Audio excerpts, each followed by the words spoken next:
Sahabat Shimizu, di depan saya ini berbaris berbagai tipe pompa, semuanya merek Shimizu, tapi mereka memiliki jenis yang berbeda.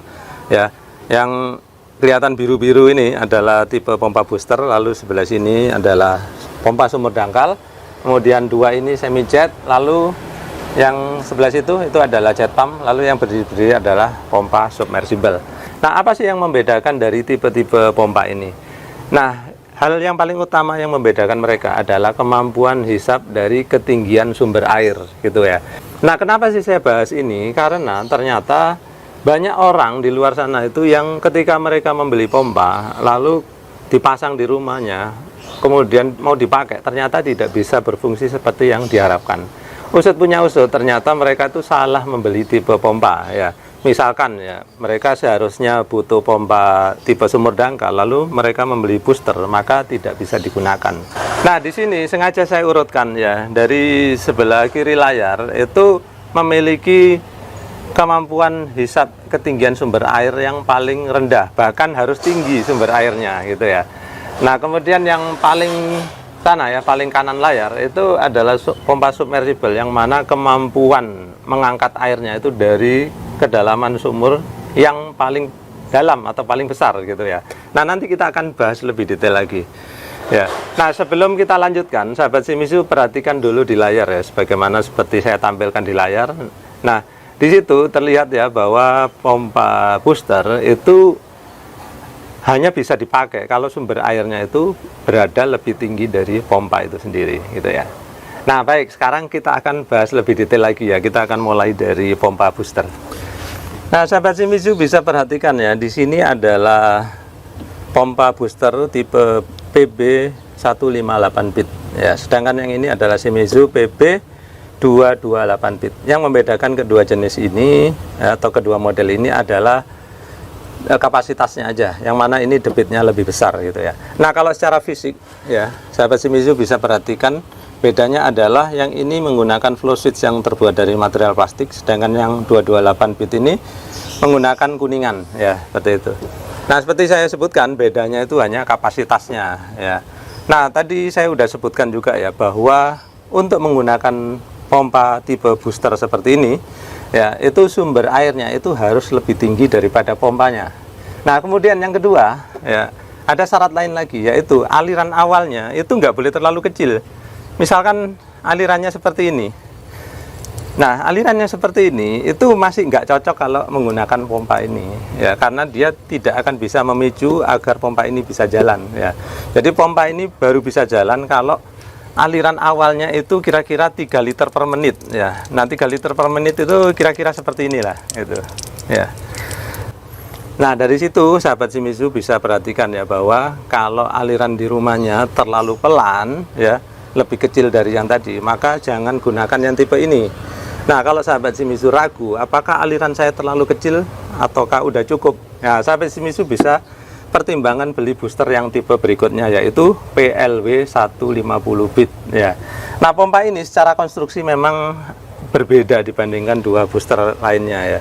Kalau ini bisa kita perhatikan ya, secara konstruksi dia seperti ini, lebih sederhana sih gitu ya. Namun yang ini, nah, konstruksinya ya cukup berbeda kalau dibandingkan dengan dua booster lainnya. Makanya dengan ini sahabat Shimizu nggak perlu ragu ya apakah aliran ini tadi cukup atau tidak gitu. Karena apa? Ini bahkan punya kemampuan memompa dari sumber air yang sejajar dengan pompa pun bisa, bahkan sedikit lebih rendah dari pompa pun bisa.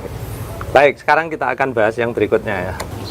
Nah, tipe ini adalah tipe pompa sumur dangkal ya. Nah, tipe pompa sumur dangkal ini bisa digunakan untuk menghisap apabila permukaan air sumur itu tidak lebih dari 6 meter ya. Jadi 6 meter atau 7 meter ya, kurang lebih seperti itu.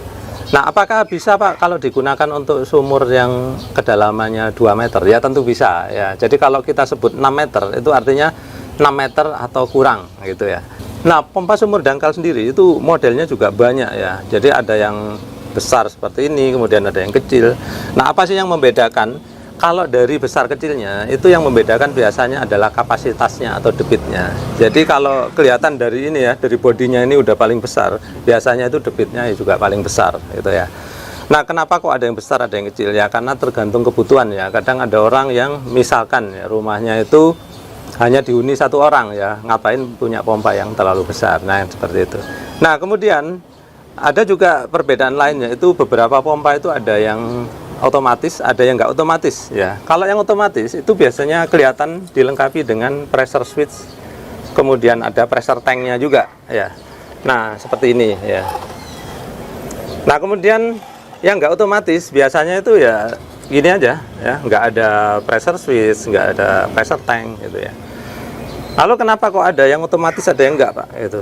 Nah, karena kadang-kadang orang itu nggak butuh yang otomatis. Misalkan ya contoh untuk mengisi kolam atau apa yang mana hanya butuh sekali itu kemudian dicabut, jadi nggak perlu otomatis. Sedangkan yang otomatis biasanya banyak digunakan di rumah yang mana orang ingin kalau pas kerannya dibuka lalu otomatis keluar air, kemudian pas selesai kebutuhan keran ditutup, pompa air mati sendiri ya, seperti itu.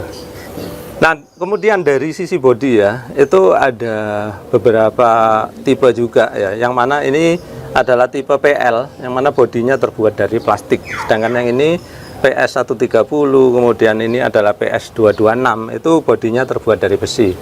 Nah, sekali lagi dari sisi kemampuan hisap, ini kurang lebih sama, yang membedakan hanya kapasitas dan cara pengoperasian ya tadi. Baik, sekarang kita akan lihat yang tipe berikutnya. Nah, kedua pompa ini tipenya adalah semi jet ya. Nah, pompa semi jet ini memiliki kemampuan hisap yang sedikit lebih dalam dibandingkan yang pompa sumur dangkal ya. Jadi kalau ini saya anjurkan ya, kalau untuk sumur yang kedalaman permukaannya dari lokasi pompa itu adalah sekitar 8 meter, jangan gunakan ini. Kenapa? Nanti kalau digunakan ini ya, itu ketika dipompa permukaan air sumur itu kan menurun ya, sehingga setelah kita pompa sebentar mungkin udah nggak bisa lagi yang ini. Maka gunakanlah yang tipe semi jet seperti ini ya. Nah, ini adalah dua pompa yang sebetulnya modelnya itu kurang lebih sama. Yang membedakan itu adalah tenaganya ya. Yang mana ini adalah pompa jet 100 bit, sedangkan yang ini adalah pompa jet 400 bit ya, yang mana ini memiliki motor yang lebih besar ya. Nah, yang membedakannya kembali ya, bukan kemampuan hisapnya tapi debitnya. Jadi kalau sahabat Shimizu membutuhkan debit yang lebih besar, maka gunakan tipe yang lebih besar, yaitu jet 400 bit ini gitu ya. Nah, kemudian apalagi yang membedakan dari kedua pompa ini? Nah, sebetulnya ini adalah perbedaan karena tambahan ya sahabat Shimizu. Kedua pompa ini sebetulnya dijual dalam bentuk yang sama kurang lebih ya, yaitu tanpa aksesoris gitu ya. Nah, aksesoris ini sahabat Shimizu bisa beli sendiri ya. Untuk apa gunanya? Gunanya adalah untuk membuat pompa ini menjadi otomatis ya.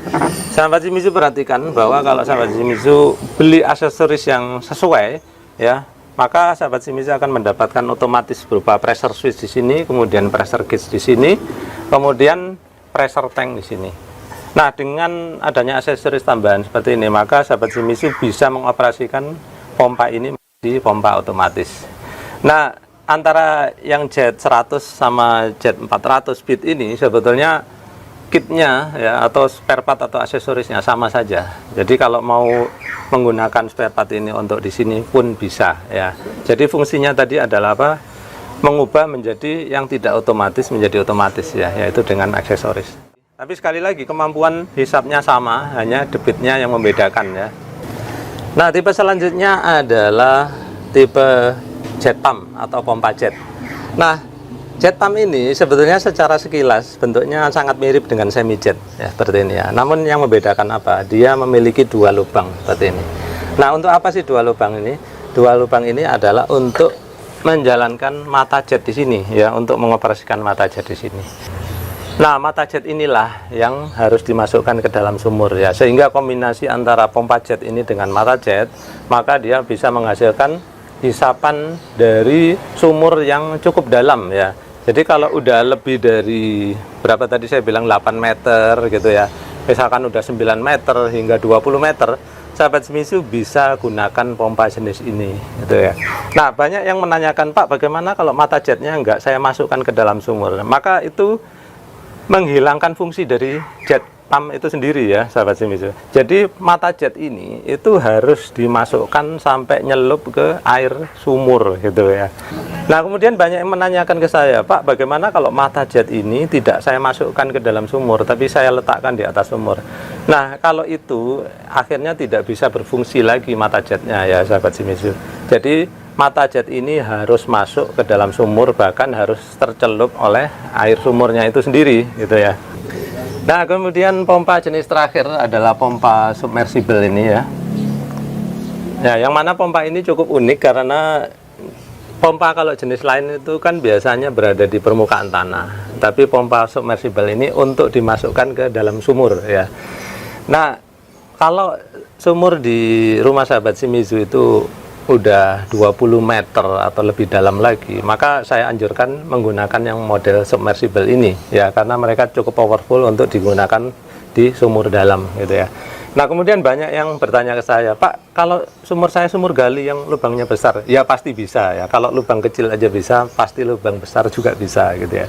Nah, kemudian ada juga yang bertanya gini, Pak, kalau saya gunakan untuk sumur dangkal boleh nggak, Pak? Ya tentu boleh ya. Jadi ibaratnya pompa ya, kalau pangkat ini adalah jenderalnya ya, sehingga kalau dia bisa sumur dalam, yang dangkal pun pasti bisa. Nah, pompa submersible ini juga datang dalam beberapa diameter ya. Jadi kalau sahabat Shimizu butuh yang diameternya kecil, ya belilah yang 2 inci seperti ini. Sedangkan kalau sumur bornya itu diameternya 3 inci, ya belilah yang model 3 inci. Nah, model-model yang saya tampilkan ini belum semuanya ya. Jadi sahabat Shimizu kalau pengen tahu koleksi pompa Shimizu yang lebih lengkap, silakan nanti klik linknya. Linknya nanti akan saya sertakan di kolom description ya. Kalau sahabat Shimizu klik link di situ, maka nanti akan dibawa ke katalog online ya. Dari situ sahabat Shimizu bisa memilih mana pompa yang paling sesuai untuk sahabat Shimizu sekalian. Nah, demikian tadi ya sahabat Shimizu, setelah kita bahas di video ini, kedepannya mudah-mudahan sahabat Shimizu tidak sampai salah memilih pompa. Sekian dulu dari saya, terima kasih sudah menyaksikan.